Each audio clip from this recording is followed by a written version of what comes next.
coming in. Hey, we ready to go. Yeah. We gon' make them jump. We gon' make them turn up. We gon' make them wild. For the last time ever, we're beginning the SportsMax zone with cricket. It is no secret that the West Indies have found themselves in a bit of a rut ahead of the next two major white ball competitions. That's the ICC Men's T20 World Cup, which will be hosted by India and Sri Lanka next February, and the 2027 ODI World Cup to be held across South Africa, Zimbabwe and Namibia some 21 months later.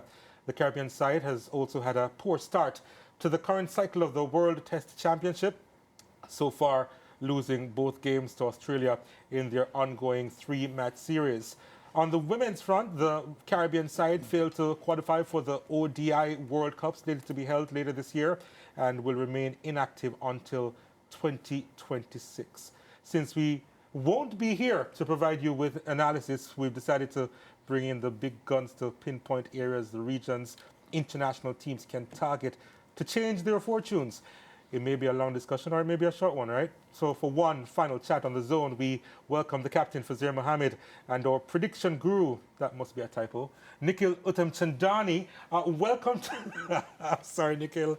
Apologies. Sorry, I had just to make that last dig. But how are you, Nikhil, looking forward to the rest of the year as far as West Indies cricket is concerned? Very sad. Sad that this is going to be the last time, but I think, look, just hearing you talk about the tournaments to come and thinking about maybe the last 12 to 24 months in West Indies cricket, it's been tough. And there's so many committed and passionate West Indian fans around this region who deserve to have something to celebrate. And if I look at every team within the West Indies, from the academy and under-19 teams to right up to the men's and women's senior team, it's been 12 months of disappointment for the West Indies. And I'm really hoping that those in the requisite positions, and they are trying with the advent of the West Indies Academy and changes made to, the first class setup and the breakout tournament coming in. I really hope that we can start to see a different trajectory for West Indies cricket. Faz, what are your thoughts on the matter in terms of the immediate outlook for West Indies, what they have to go through for the remainder of this year, first of all? Well, before getting into that, I intend to be disobedient today. This is the final opportunity on SportsMax Zone. I intend to behave bad in many ways. And therefore, I'm going to ignore that question initially because I have something to do here. Because Lance had mentioned, because we showed different images of the Faz Mahal. He said he missed the goldfish from the previous position where I was. So if he can't come to see the goldfish, I brought the goldfish. that is small. Fantastic. Farewell. So well done, Faz. Indeed. Well done. Yes. Indeed. Because that's the regard I have for Lancelot Whitaker from all the time at Canada Radio for 50 years and so much else. But yeah, as far as West Indies cricket is concerned, indeed, the outlook. It really depends on whether you want to take a positive perspective on it, whether they want to take a realistic perspective, a pessimistic perspective. I think it's a challenge for the West Indies in all formats, both genders, not so much in the T20 format for the women, because they've just beaten South Africa, for example. So there's a lot of potential there. But I think we haven't really changed much in the 14 years that SportsMax and the Zone has been on, as far as the West Indies achieving a level of consistent excellence that we can say with any confidence that by the end of the year, we can see the West Indies in a much better position. I really can't say that with any degree of confidence. Yeah, and Faz, as you just mentioned the women as well, and I think about the fact that, for the rest of the year, the women actually don't really have any matches coming up. I don't think they have any tours, and, we talk about the decline of West Indies cricket, and I think that is one of the issues. If we're not playing cricket, then how do we expect the players to get better? And, just to take it even further backwards, because right now the West Indies under-19 tournament is being played. It's now been branded Rising Stars, in keeping with the modern trend of public relations and cheerleading in many ways. But they're just playing, and I stand to be corrected, 50 over-a-side matches. They're not even playing two-day matches. They're going to be, in a time back, they would play three-day matches. And I think that diminution of the amount of cricket that our under-19s are playing, male and female, is obviously going to impact on our ability to be consistently competitive, to say not to say, and even less about being successful at the higher levels of the game. So whether it's sponsorship, whether it's a recognition that the abbreviated form works in our favor, I don't think necessarily the think tank is thinking in the right direction. Yeah, Nikhil, now that I won't have to like fight with Ricardo for you or like cut him short to save you anymore, which is tough. Your take on, the women not having any more games for the rest of the year? Yeah, Mario, obviously it's not what, many would have hoped for, given that it's a very young crop. I do still think, though, what I've seen from the current group of West Indian players, and especially the younger players, for so long and still is the attention on Hayley Matthews. And when she doesn't perform, the West Indies struggle to win cricket matches. But I think with the advent of the West Indies Academy for the women for the very first time ever this year, and look, that's going to take in itself an entire process to make sure that that is carried out to the best of its ability. But when I look around that team and I think about Gajnabi, Claxton, Zayda James, so many others, I think there's enough talent in the West Indies women's setup that we can almost say in 5 to 7 years, what will an Alia Ali look like? Can we get her to her best? So it's going to take a big effort from Cricket West Indies to be able to develop the talent which we've not always done in the past. But I think we're starting to see the raw materials in the women's game, and maybe the lack of qualification for the One Day International World Cup came at a good time, where we could just focus on harnessing players. I know that there's no big series coming up, but next year there's a test match against Australia in March. You look at this year with the women's CPL, I'm even going to go a level down, where you look at the West Indies under 19 girls and Samara Ramnath and, Naya Lachman. There are a few that have already stood out, and I'm looking forward to seeing how Cricket West Indies develops them, whether it's through the CPL as well as the academy. And you say that, and we think next year, that's like 6 months away from now.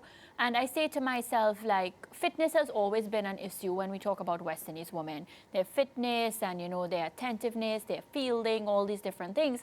And I'm wondering now if these ladies, because you have 6 months without cricket, they have that discipline to, of course, go on their own and work on their fitness and stuff. So again, I'd question Cricket West Indies as to, putting things in place, camps and all of that, to ensure that the girls continue to gel together and work on those aspects of their game. All right, Nikhil doesn't want to comment. Nobody wants to comment. I didn't know if that was for the legend or if it was for me, but he's the I captain. think I'll say it. He's captain and legend, and to be honest, I think there's only the second time I've ever been on this show with Fazir Mohammed. So when I heard the news today, I thought I feel privileged to be on with a great. But I think, Mariah, in terms of, we've talked about player fitness, and we talk about Kiana Joseph, Ricardo Chambers' favorite player. We talk about her often, and I think when all of the players in the West Indies women's setup, as much, and from what I hear and the reports is, the West Indies have put things in place with the academy, with those on a central contract, that, there are facilities in place for these women to train and to improve their overall game. But I still keep saying that a big part of this has to do with the player and their personal responsibility. And I think we're going to find out in 6 to 12 months, which are the players that really want this the most, given how much they can improve and how they use the facilities. Yeah, I will ask this one to Faz, seeing that I caught both of you off guard just now. Faz, I want to switch to the men now because they're in Jamaica, and that's exciting. They're supposed to be training and all of that. We have the 3rd test coming up. I'm hoping that, Sabina will be filled. What do we expect for that one? Well, I mean, as we mentioned, and apologies if I didn't respond as expected. I thought the question was actually for Nikhil. By the way, I'm not actually hearing his contributions clearly at all. So I really wouldn't be able to comment on much of what he would be saying. But as far as the West Indies, we mentioned it the last time when we were assessing the aftermath of the 2nd test defeat. The West Indies beat Australia in a pink ball test match at the Gabba, famously in January of last year. Can it happen again? Yes, it can, of course. But will it happen? We'll have to wait and see. The indications are that it won't happen because Australia is supremely motivated. They're playing for World Test Championship points. Remember now, every test match is a live test match, even if the series is over, because points are at stake. You've got Mitchell Starc 5 away from 400 test match wickets in his 100th test match. So there's a lot of motivation there. Yes, for the West Indies, it is going to be another tough challenge. And even with some changes, whether Craig Brathwaite is dropped, whether someone like a Mikhail Louis comes in the top order, the bowlers have done a good job in dismissing Australia 4 times in the 2 test matches. But if you don't get runs, then it really makes it an almost impossible challenge in that regard. So the indicators aren't positive, but it really will require, Mariah, for the West Indies to play beyond what we've seen so far in this series for them to be competitive in the series finale. Gentlemen, let's talk about the type of cricket that we have noticed both the men's and women's teams are playing these last few months. And Nicola, started with you, especially on the women's side, where they are trying to go on a more attacking front. Same on the men's side in Test cricket as well. And I'm not sure if it has been clicking as well as we would have liked for the men's team in Test cricket, of course, but for the women's team in the shorter form of the game, they also want to press home the advantage in an attacking way to try and either beat their way out of trouble or into ominous positions. Do you think that is a sustainable model in how, first of all, the women's team should play, Nikhil?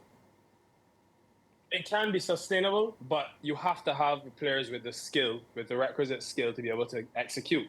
And I can look at both sides of the coin in terms of the men's and women's. And I don't think it's very easy to just say, right, we're changing the mold and instantly we're going to start attacking and beating teams by powering them out of the game. I think, as we've discussed previously on the show, it has to start from the system. So if it's in Test cricket, I think you need to create conducive surfaces and conditions to encourage players at the first class 4-day level to play that way. And same way in the T20 Blaze and the Super 50 for the women's and men's. I mean, we look at the last women's Super 50, barely scores over 200. So it's hard for me to believe that you can't get over 200 consistently in your domestic regional tournament, but then you expect to go against India and England and do it. So I think it has to be, from top to bottom down. Everything has to fall into place, and it's going to take time. I commend something like a breakout league where I always thought we needed a domestic T20 competition to develop the younger talent that weren't getting the look in CPL. But again, now that you've got the breakout league, what are the main focuses of developing players in that league? I think all those things have got to come together for the West Indies across the board to play this brand of cricket that we've heard them talk about wanting to play. But Faz, and I'm going to bring you in on another side of this discussion, because I can remember a few years ago where there were so many complaints as to the type of pitches being produced, and we were concerned that our fast bowlers weren't getting beneficial surfaces and that the pitches were a little bit too slow, and because of that we weren't seeing the proper rise of fast bowling in the region. And now it's on the extreme end in terms of the type of pitches that we are producing, and which now sees our batsmen being unable to survive and to put into practice during the regional competitions. So where do we go in that regard to get it right in order to play the type of attacking-minded cricket on the men's team, on the men's side in Test cricket? This thing about attacking-minded cricket and this bold new selection, as I mentioned at the time, that is public relations foolishness. The fact of the matter is, and we discussed it, I think it was yesterday, talking about preparing pitches that have even pace and bounce that will encourage both quality bowling, pace and spin, and quality batting.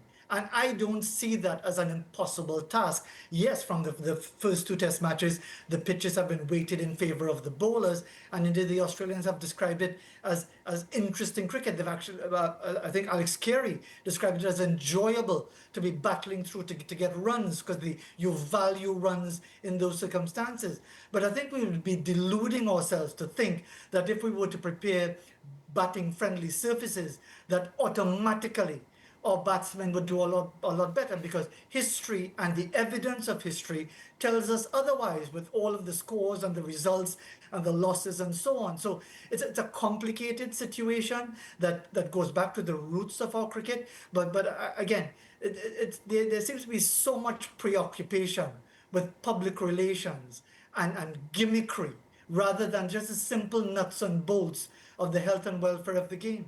Yeah, Faz, the T20 game has given West Indies fans more things to cheer about than the other two formats, currently ranked 8th and 10th in ODI and Test cricket.